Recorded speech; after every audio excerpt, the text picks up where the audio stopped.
Get a team right here, right now. Just get down on the ground right now. Take U.S. raid Sierra Verde Cartel truck convoy carrying tons of drugs and $220 million in cash. September 15, 2025, 300 U.S. Army Special Forces opened fire on a convoy carrying 76 tons of methamphetamine and $220 million in cash belonging to the Sierra Verde Cartel, a notoriously brutal and dangerous drug cartel. The convoy was escorted by nearly 80 gunmen. The escort members were armed with AK-47s, PKMs, and RPGs, determined to protect their empire. A fierce battle ensued. The cartel fighters opened fire wildly. The U.S. forces acted with overwhelming precision. What will happen to the cartel's convoy? Will the U.S. Special Forces be able to destroy them? This is not just a raid, but also the beginning of the downfall of this drug cartel. I will tell you the truth. At exactly 10 o'clock a.m., the stillness of Venezuela's western highlands broke, not with gunfire, but with a whisper from the sky. A U.S. MQ-9 Reaper drone circling high above the Sierra Verde Mountains locked onto its target. The infrared feed lit up with unmistakable signatures. A convoy of 1x0 heavy trucks grinding across a dirt trail carved through the valley. The numbers alone were staggering. 6 trucks carried an estimated 76 metric tons of crystal meth, enough to flood every major American city for months. 3 more trucks held nearly 80 armed escorts, bristling with AK-47 rifles, PKM machine guns, and RPG launchers, a mobile platoon of cartel firepower. But the shock came from the final vehicle painted in a crude green stripe, its sealed compartments packed with an unbelievable $220 million in U.S. cash, shrink-wrapped and hidden in steel chests. It was not just a smuggling run, it was a moving fortress of drugs, money, and guns. For months, American intelligence had tracked the Sierra Verde Cartel, a group responsible for pumping an estimated $4 billion worth of narcotics into the hemisphere each year. Surveillance intercepts, satellite imagery, and informant tips painted the same picture. This convoy was the artery feeding the cartel's mountain stronghold. If left untouched, it could bankroll another decade of violence. From a temporary command post along a riverbank, U.S. commanders reviewed the live feed. The decision was swift and absolute. Interdict, seize, and dismantle. Orders rippled outward through encrypted channels from the drone crew to special forces teams staging in the valley. The trap was set. The convoy rolled deeper into the mountains, unaware that every mile forward was a step closer to its end. The trucks were carrying billions of dollars in drugs and cash, but the question remained, would the U.S. plan succeed? Or would the gangs break through? By dawn on, the American response machine was already in motion. From a temporary riverbank base just 12 kilometers south of Sierra Verde, commanders had mobilized one of the most concentrated strike packages in recent memory. 300 U.S. troops were split with surgical precision. A Special Forces detachment of 40 operators supported by the full Ranger companies numbering more than 250 soldiers. Their task was clear. Cut the convoy off from both its mountain stronghold and any possible escape routes. Above them, the air arsenal loomed. An A-6 free Apache gunship was designated for pinpoint strikes. Its Hellfire missiles capable of destroying a moving vehicle in under 3 seconds. Orbiting higher still, an AC-130W Spectre gunship stood ready, armed with 30mm automatic cannons and precision-guided munitions. And never leaving its watch, the MQ-9 Reaper continued painting targets with laser markers, feeding coordinates down to every rifle and headset below. The scale of preparation was staggering. Supply officers had counted 40,000 rounds of small arms ammunition, 200 shoulder-fired rockets, and over 600 medical kits staged within reach. Commanders estimated that the cartel convoy, if allowed to link up with the mountain labs, could generate another $1 billion in narcotics within 6 months. The calculus was simple. Neutralize the convoy now or allow a criminal empire to multiply unchecked. Radio chatter cut through the valley air. Encrypted orders, map grids, call signs. Soldiers tightened straps on their body armor. Medics laid out triad stations. Every movement was deliberate, measured, a calm before impact. At 10 o'clock a.m. sharp, confirmation came. The convoy was only minutes from the kill zone. With one final order, execute. The trap was sprung. If you're gripped by this mission so far, hit like and subscribe because the firefight you're about to see is only just beginning. 10:05 a.m., the mountains of Sierra Verde erupted. From 12,000 feet overhead, the AC-130W Spectre unleashed its opening salvo. A stream of 30mm cannon fire stitched the dirt road in front of the lead truck, tearing craters into the ground and forcing the convoy to an abrupt, grinding halt. Dust clouds rose like smoke signals across the valley. For a moment, chaos replaced confidence. The 10-truck column that had carried 76 tons of meth and $220 million in cash was suddenly paralyzed. Engines idling, drivers frozen. Then the realization hit. Their path was blocked, their every move marked. 200 U.S. soldiers surged forward from hidden positions along the ridge line. Their firepower was overwhelming. M4 carbines, belt-fed M40s, and javelin launchers already zeroed in. The first volley shredded two of the cartel's escort vehicles, spraying metal across the rocks. In the opening 5 minutes, American units fired more than 6,000 rounds, a volume designed to shock and dominate. The cartel response was ferocious. Nearly 80 gunmen dismounted, unleashing a storm of AK-47 fire, PKM bursts, and sporadic RPG rockets. Explosions lit the valley floor as fighters scrambled into firing lines. Their goal was simple: delay, scatter, and run for the trees. But U.S. formations held their ground, advancing under disciplined cover fire. The cost of the battle was real. 10 Americans were wounded in the initial fighting, hit by shrapnel and small arms fire. Medical teams pulled them to safety under the cover of Apache helicopters overhead. In less than 10 minutes, the US-64s fired more than 430mm rounds, neutralizing the heavy weapons teams that threatened the perimeter. By 10:20 a.m., the tide had turned. 30 cartel fighters lay dead or incapacitated.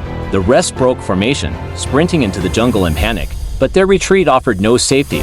Rangers pushed forward in staggered teams, cutting escape routes with precision fire. One by one, the gunmen were cornered, zip-tied, and marched back under guard. The once invincible convoy was in ruins. Engines moldered, trucks riddled with holes, the valley littered with abandoned rifles and shattered crates. And yet, the mission was only half finished. Ahead, higher on the mountain, the cartel's production lab still churned. The order came down crisp and clear: advance to the stronghold. The convoy is down, but the real battle is still ahead. What do you think waits inside the cartel's mountain base? Stay with us to find out. 10:30 a.m.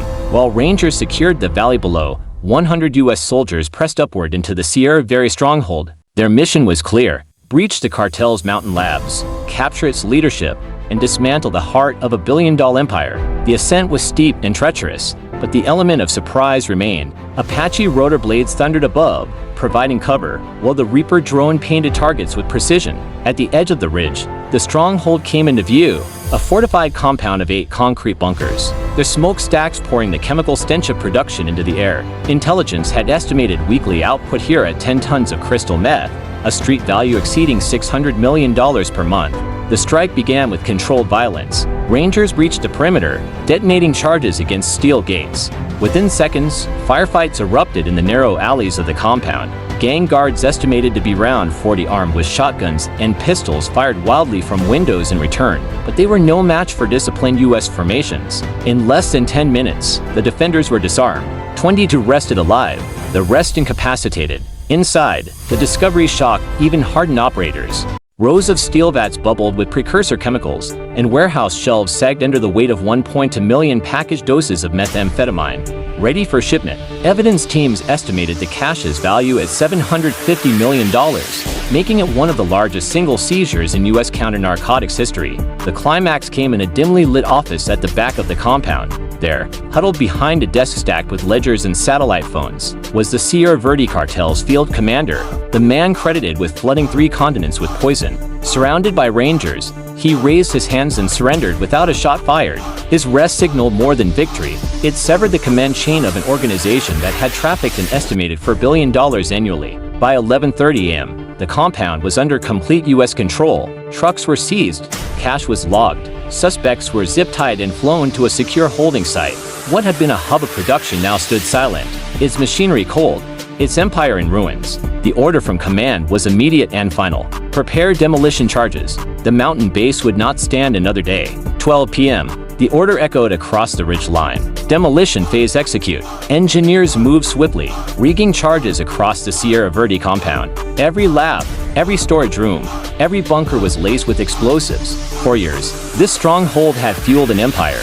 Now it would be erased in minutes. The numbers spoke for themselves. In just one sweep, U.S. forces had seized 76 tons of crystal meth, confiscated $220 million in cartel cash, and captured more than 60 operatives, including the cartel's field commander. Analysts calculated that the destroyed stockpile and lost revenue would strip the cartel of nearly $1.5 billion in future profit. That was not just a dent, it was a collapse. At 12:30 p.m., the valley shook.